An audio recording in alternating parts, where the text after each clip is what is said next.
Hey, it feels like I haven't made a video in forever. In case you don't already know who I am Helena Dior, aka Nina. I am the author of No Longer Sharecropping Shame. I help women achieve inner harmony by shedding their shame in order to shine their lights. And I am a survivor of childhood trauma and abuse, and I openly share my experiences coping with and healing from such a life. So, since it has been so long since I made a video, I had to use this little teleprompter thing just to make bullet points so I can remember things I wanted to say because I need like a list to refer to and I don't want to forget. And it's been so long, and I will jump off a cliff into a tandem, and to prevent that, I made a list. So, first things first, I am a new auntie again. My sister just gave birth to my gorgeous niece Imani a week ago today, which means even more to me right now because tomorrow is 6 years since my grandmother transitioned from her earthly body. And I know her body was just a vessel, but if I told you that I didn't miss her physical presence, I would be lying.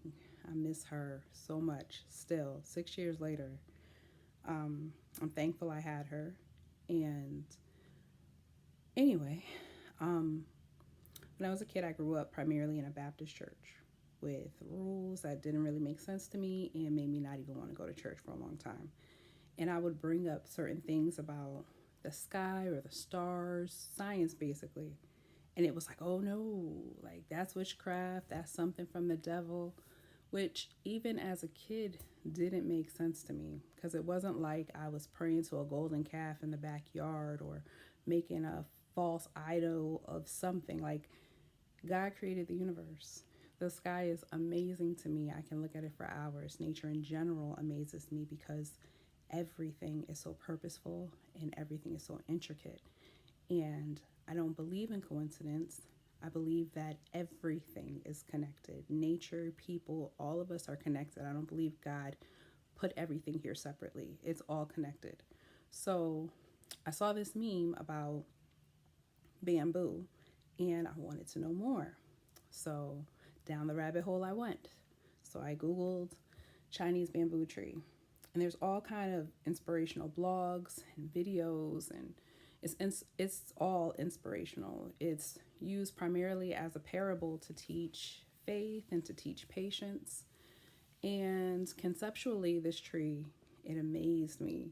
It is one of the strongest type of trees, and it grows underground for 5 years before it springs up. But during those 5 years, it doesn't just grow unattended. It has to be watered and it has to be nourished daily or it'll die underground. And sometimes I can be overly analytical, pretty much all the time. But it's fine because that's how my mind works. But I imagined what this must feel like for the tree. Like, we often talk about words coming to life or speaking into existence, things being birthed. And it gives us a real life human connection when we refer childbirth. But when it's referenced, we use the experience of childbirth and we compare it because it's easy. It's an easy connection. Whether you've birthed a child or not, whether you're able to, whether you want to, if you're male or female, we all know that childbirth is rough. You know how the process begins in vitro. You know that the child is carried for hopefully 9 months, and those months are full of uncomfortable twists and turns and everything else that comes along with it. And when you are about to give birth, you have contractions. And you feel the pressure and you know when it's time to push. Your body will tell you when it's time to push.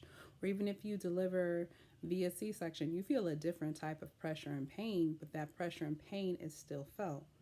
So we know that when it's time, it hurts. You go into it knowing that.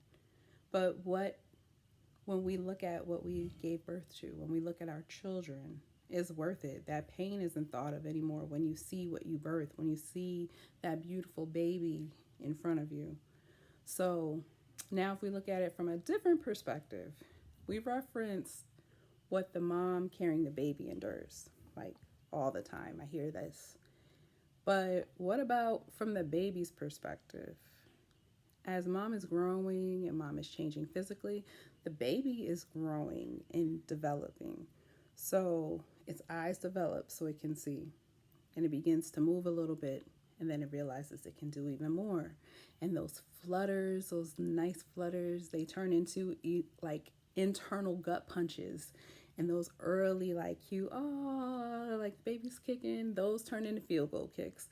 And the baby is in there enjoying themselves, and they're learning about their surroundings. And then it's one day, and they feel so much pressure, and they can feel themselves being pushed out. So it's like, what in the world is happening? Like the baby, I've been in this warm place, I've been playing with my toes, I've been splashing in some fluid, listening to sounds and feeling emotions that I can't even understand yet. I'm being fed. And then the baby is being forced out. A pressure is now pushing against my head so hard. My head is pushing against something so hard, and it feels like bone, and it won't stop. And instead, it gets stronger and stronger and stronger, and the baby, they feel it more and more. And childbirth is one of the brain's first traumatic experiences. During childbirth, the skull physically changes. It changes shape in order to exit through the vaginal canal. So the baby goes from bouncing around with the hiccups, all happy in your belly, to having its head pressed against bones, the skull being reshaped, and then pushed out of darkness into something bright. So I know like some babies don't come out with their eyes open, or they don't have their eyes open right away. So when I describe this experience, I'm describing my own. My daughter, she came out with her eyes, those big brown eyes, wide open. Her head was coming out and her eyes were open. And I know sometimes it's a process, but regardless of the process, the baby goes from one environment and felt so much pressure that they had no choice but to leave. They needed to get out. And they go from infants to wobbly toddlers, and if you blink, you're gonna miss years because it happens so fast. Like, it's just amazing and scary just how fast like time passes once you have children. But with the tree, it isn't birthed the same way, but its process of growth is more fitting for the season of life. The tree is underground for 5 years. In those 5 years, it's developed from a seed, it's watered by the rain, it's shined on by the sun, and nourished by good soil. While it's underground, it's growing, it's developing, and it's gaining more and more strength while it's underground. So 5 years later, it's time, and it's pushing up against the earth. The earth is the earth. It's hard to penetrate. It's pushing against the earth. When it feels it's time, it doesn't matter how strong the force opposing the tree is. When it's time to break through, that tree is going to break through. This tree is so amazing to me because it takes 5 years to sprout. But once it sprouts, once it breaks through, it grows 90 feet in 5 weeks. What took years to grow and develop, once it reached the moment where the process was complete and it was time to break through, it sprang to life and it grew into fruition in weeks. It can't be seen for years, but it was growing the entire time. So I did the math. It took 1,826 days for it to grow. I added a day for leap year. Once it reached its breakthrough, it takes 35 days for it to grow 90 feet. What is 1,826 days when you're a tree that can be seen over other trees? When you're a tree that ascended to heights that others will never be able to reach in 35 days. So, Googling this tree and hearing inspirational things, it makes sense. It's inspirational until while I'm going down my rabbit hole about trees, I learned that bamboo isn't scientifically classified as a tree. It's grass. So it's grass that appears to be a tree. And because of its appearance and because of its characteristics, it's viewed as something it isn't. They share certain things in common, but they aren't the same. You can be in a room full of people, but you're not the same.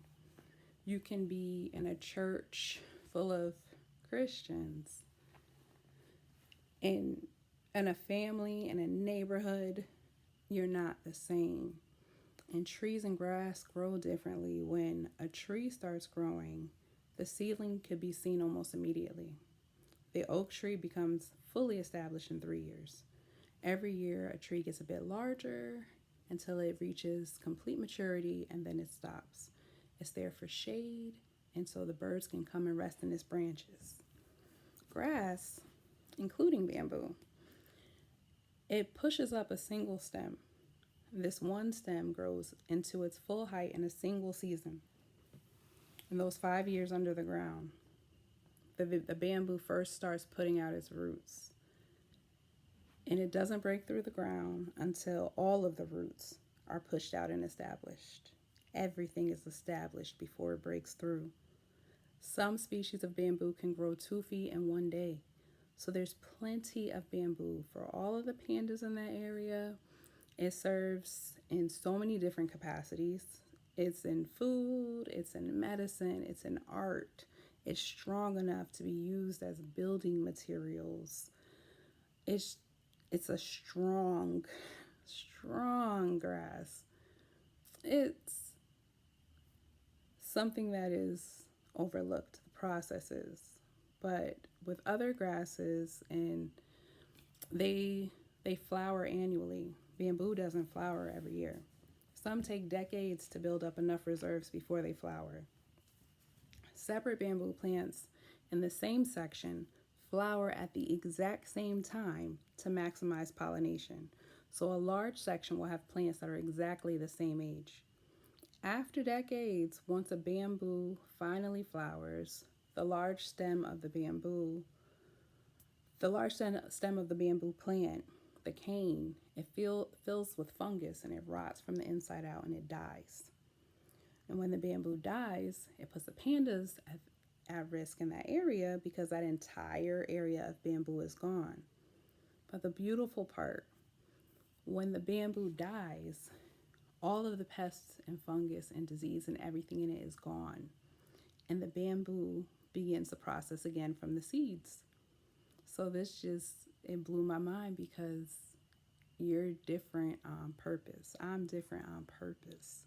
Everything that was supposed to destroy you is adding to you and your purpose. Even though you may look like the people around you, you may share some of the same characteristics, but you are classified differently. And because of the seeds that you plant, the people that you come into contact with, all of this is for a purpose. It's for the purpose that God created you for.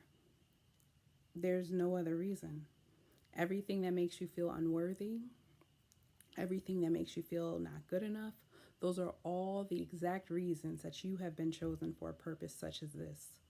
So when it feels hard, and it feels like you aren't moving, and it feels like you're in your own way, trust that your roots are being established. And when the pressure feels like it is too much, you cannot give up, because that is the point when you feel like you just can't take it anymore. Just trust that you won't have to for much longer, because your breakthrough is right there. You're right there about to break through. So, thank you for watching. If you haven't purchased my book yet, No Longer Sharecropping Shame, it's available on my website, helenadior.com, Amazon, Barnes & Noble, and Okada Books. The only way to get a signed copy from those 4 platforms is to order it directly from my website, or if you know me, from me directly. So, like, share, subscribe. I'm on social media as Helena Dior as well. Peace and blessings.